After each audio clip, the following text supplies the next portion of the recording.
So yun, what's up mga pre, ngayong araw ay magpapalinis tayo ng panggilid at mag-change oil dahil babiyahe tayo ng maaga bukas. Dahil uwian na mula Manila hanggang probinsya. Kaya naman kailangan talaga nating i-kondisyon ang ating gagamiting motor.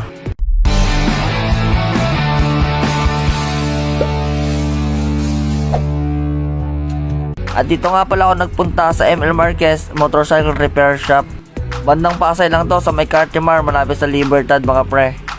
At ito yung malapit lang sa LRT station. Talagang maraming nagpapagawa dito mga pre, tulad nitong Pasio, nakatulad ko. Nagpalinis din at nagpalit ng shock.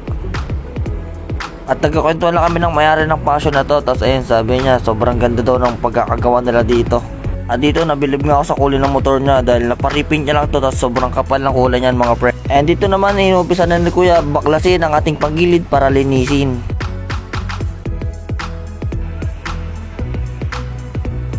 At dito mga pre, makikita nyo sobrang dumi ng ating panggilid. Kaya mabuti na rin at napalinis natin to. Talagang malaking bagay ang mga ganitong paglilinis sa mga motor natin mga pre, dahil ito nagpapanatili ng kanilang magandang takbo sa kalsada.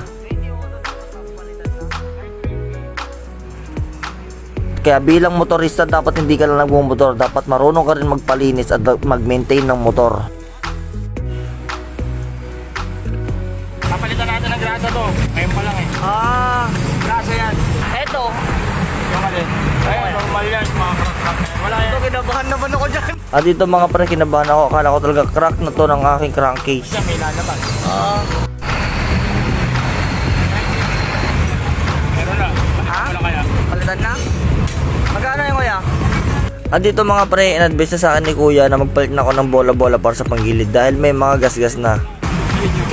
Yung odo ko? Oo. 6K, magsi 6K. Palitin na?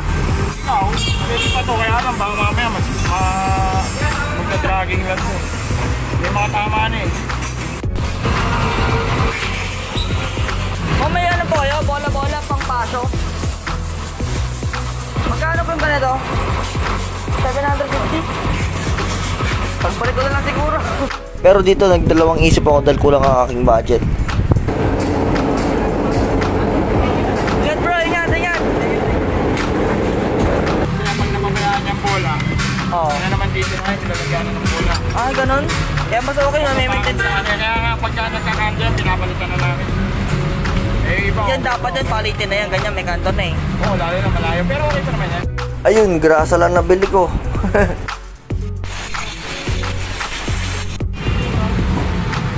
Pero dahil kinakabahan ako kung ano magiging lagay ng bola ko at panggilid ko,